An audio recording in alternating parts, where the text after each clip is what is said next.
Praise the Lord. ஆண்டவர் இரட்சகருமாகிய இயேசு கிறிஸ்துவின் நாமத்துல உங்களுக்கு என் அன்பின் வாழ்த்துக்கள். கர்த்தர் உங்க கூட இருக்கிறாரு. ஒவ்வொரு நாளும் அவர் தம்முடைய வார்த்தை அனுப்பி உங்ககிட்ட பேசுறாருல்ல. இந்த வார்த்தை உங்களோடு கூட இடைப்படுமானால் எங்களுக்கு அதை தெரியப்படுத்துங்க. கமெண்ட்ஸ்ல அதை நீங்க போடுங்க. அது மற்றவர்களுடைய விசுவாசத்தையும் உற்சாகப்படுத்தி ஏதுவாயிருக்கும் இல்லையா? கர்த்தர் உங்களை ஆசீர்வதிக்கட்டும். ஒரு சில மனிதர்களுக்காவது இந்த வார்த்தை பிரயோஜனமா இருக்கட்டும் என்ற பாரத்தோடு எந்த சூழ்நிலையும் நிறுத்தாமல் இந்த ஊழியத்தை செய்து கொண்டிருக்கிறேன். கர்த்தர் இந்த ஊழியத்தை ஆசீர்வதித்திருக்கிறார், உங்களையும் ஆசீர்வதிப்பார். இன்னைக்கு ஒரு வார்த்தையை தியானித்து நம்ம ஜெபிக்க போறோம். 17ஆம் சங்கீதம் 15ஆம் வசனம். நானும் நீதியில் உம்முடைய முகத்தை தரிசிப்பேன், நான் விழிக்கும் பொழுது உமது சாயலால் திருப்தியாவேன். நான் கண் விழிக்கும் பொழுது உங்க சாயலை பார்ப்பேன். இன்னைக்கு தூங்கும்போது தூக்கம் செல்போனிலே ஆரம்பிக்கிறது, விழிக்கும்போது செல்போனிலே விழிப்ப ஆரம்பிக்கிறது.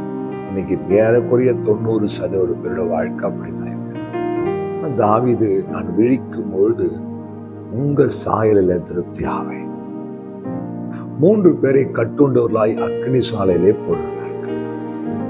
ராஜா பார்க்கிறான், 3 பேரை அக்னி சுவாலையில போட்டோம். 4 மனிதர்கள் விடுதலையாய் உலாவுகிறார்கள். அதில் ஒரு மனிதனுடைய சாயல் தேவனுடைய சாயலா இருக்கு. கர்த்தருடைய சாயல் அந்த ராஜா பார்க்கிறாங்க.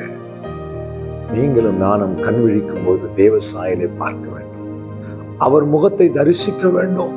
தாவீதுடைய விருப்பம் அதுதான். நான் கண் விழிக்கும் பொழுது அவர் முகத்தை தரிசிக்கிறேன், நீதியில் அவர் முகத்தை தரிசிக்கிறேன், அவர் சாயலை பார்க்கிறேன், அதனால திருப்தி அடைகிறேன். இந்த அனுபவம் நமக்குள்ள இருந்துச்சுன்னா அந்த நாள் ஆசீர்வாதமா இருக்கும், அந்த நாள் பாதுகாப்பா இருக்கும், அந்த நாள் மன மகிழ்ச்சியா இருக்கும். தேவ பிள்ளைகளே, காலை தோறும் அவருடைய கிருபைகள் புதிதா இருக்கிறது. நீங்கள் கண் விழிக்கும் பொழுதெல்லாம் தேவ சாயலை பார்க்க விரும்புங்க. நீங்க படுக்கும்போது ஜெபம் மட்டும் படுங்க. ஆண்டவரே, அதிகாலையில் எழுப்பும் பொழுது முகத்தை தரிசிக்கணும், சாயலால் திருப்தி ஆகணும் என்று சொல்லி ஜெபிச்சிங்கன்னா கண் விழிக்கும் போது தேவ பிரசன்னத்தை உணர்வீர்கள், தேவ மகிமையை உணர்வீர்கள், அவருடைய அருகாமையை உணர்வீர்கள். அப்படிப்பட்ட அனுபவம் வேணும்னு விரும்புறீங்களா? எனக்கு தெரிந்த ஒரு சிநேகிதன் ஒரு அடிக்கடி சொல்லுவார், நான் அதிகாலையிலே கண் விழித்த உடனே என் மகளை பார்த்து விட்டுத்தான் அவள் முகத்திலே தான் கண் திறப்பேன். என் மகள் எனக்கு ரொம்ப ராசியா. இது உலக நம்பிக்கை. ஏறக்குறைய 69 ஆண்டுகள் 99 வயது வரைக்கும் ஆண்டவருக்காய் ஓடி ஊழியம் செய்த வில்லிகராம் ஐயா 38 கோடிக்கும் அதிகமான மனிதர்களை கிறிஸ்துவுக்குள்ளே வழிநடத்தின ஒரு தேவ மனிதன். அவர் படுக்கை விட்டு எழுந்திருக்கும் போது 2 கண்களை மூடிக்கொண்டு அவர் அருகில் இருக்க டேபிள் மேலே விரித்து வைக்கப்பட்டிருக்க அந்த வேதாகமத்துக்கு நேராய் கண்களை திறப்பார். நான் பார்க்கிற முதல் காரியம் என் தேவனுடைய பிரசன்னம் நிறைந்த வார்த்தைகளாய் இருக்க வேண்டும், என் தேவனுடைய முகமாய் இருக்க வேண்டும். அப்படி ஒரு அனுபவம் இருந்தது.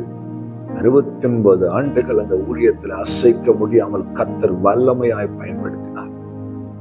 நான் பார்க்கிற முதல் காரியம், நான் தரிசிக்கிற முதல் காரியம் என் தேவனுடைய முகம், தேவனுடைய வார்த்தையும் தேவனுடைய பிரசன்னமாய் இருக்க வேண்டும் என்று அந்த தேவ மனிதன் விரும்பினார். கர்த்தர் அவரை அப்படியே ஆசீர்வதித்தார். நீங்களும் நானும் எதை பார்க்கிறோம், எதை தரிசிக்கிறோம்? தேவ சாயலையா இல்ல உலகத்தையா? அநேகர் கண் விழிக்கும் போதே கை நேரடியா செல்போனுக்கு தான், முதல்ல போன் எடுத்து பார்த்துட்டு தான் அடுத்த வேலையை. தேவ பிள்ளைகளை, உலகத்தின் பார்வையை, உலகத்தின் அசுத்தங்கள், உலகத்தின் கிரியைகளை தரிசிக்கும்படி நீங்கள் விரும்பினால் தேவனுடைய முகத்தின் பிரகாசத்தை இழந்து போய் விடுவீர்கள். இன்னைக்கு தீர்மானம் எடுங்களேன். இன்று இரவு ஜெபம் பண்ணுங்களேன். நான் காலையில கண் விழிக்கும் போது இப்படி சாயலால் திருப்தி ஆகணும், இந்த முகத்தை தரிசிக்கணும்ப்பா, எனக்கு உதவி செய்யுங்க. நீங்க ஜெபிச்சு பாருங்க, இந்த நாள் உங்களுக்கு ஆசீர்வாதம். இன்னையிலிருந்து ஒரு பெரிய மாற்றத்தை பார்ப்பீங்க. உங்க வீடு தேவ பிரசன்னத்தால் நிரம்பி இருக்கும். மோசே சொல்றார், நம்முடைய முகத்தை உண்மையில் பிரகாசிக்க பண்ணி. என்ன ஒரு வார்த்தை பாருங்களேன், உண்மையில் கிருபையாய் இருக்க கடவுள். ஆண்டோட முகத்தை பார்த்துட்டீங்கன்னா மோசே முகம் போல உங்க முகம் பிரகாசிக்க ஆரம்பிச்சோம். தேவ பிரசன்னம் உள்ளத்துல அப்படியே ஒரு மகிழ்ச்சியை கொடுத்து கொண்டே இருக்கும். இந்த வசனத்தின்படி வாழ நான் என்னை ஒப்பு கொடுக்கிறேன். நீங்கள் ஒப்பு கொடுங்கள். அவர் முகத்தை தரிசியுங்கள், திருப்தியாய் வாழுங்கள். ஜெபிக்கலாமா? அன்பும் இரக்கமுள்ள தகப்பனே, வார்த்தை நாங்கள் கண் விழிக்கும் போது சாயலால் திருப்தியாக இந்த முகத்தை தரிசிக்க எங்களுக்கு உதவி செய்தீங்க. நன்றி. இயேசு கிறிஸ்து நாமத்தில் பிதாவே, ஆமென். ஹல்லேலூயா. God bless you.